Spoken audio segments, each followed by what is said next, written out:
فنکار ایک معاشرے کا حساس فرد ہوتا ہے. فنکار شاید بنتا ہی وہ ہے جو چیزوں کو ایک اور اینگل سے دیکھتا ہے. تو فنکار ایز اے فنکار آپ کو اپنے ٹراماز سے ڈیل آپ نے کیسے کیا, اور آپ کی لائف میں جو ٹراماز آئے how did you deal with them, اور آپ کو کبھی مینٹل ہیلتھ ایشوز آئے؟ آئی ایم شیور کہ مینٹل ہیلتھ ایشوز آئے ہوں گے, بلکہ لیکن اب میں فیل کرتا ہوں, اب میں آئیڈینٹیفائی کر سکتا ہوں, بلکہ میں نے آپ سے شاید آف کیمرہ ایک دفعہ ذکر بھی کیا تھا.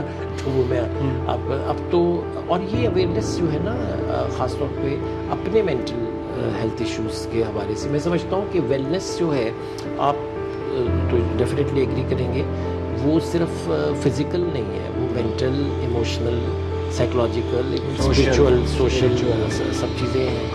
تو اور یہ سب انٹر لنکڈ ہے. مزے کی بات ہے, آپ مطلب ہے کہ آپ کا جو گٹ ہے, آپ کا جو کھانا پینا ہے, اس پہ ساری چیزیں ڈپینڈ کر رہی ہوتی ہیں. آپ کا اٹھنا بیٹھنا, سونا جاگنا, آپ کی بات چیت کرنا جو ہے وہ ایک چیز اتنی انٹر لنکڈ ہے.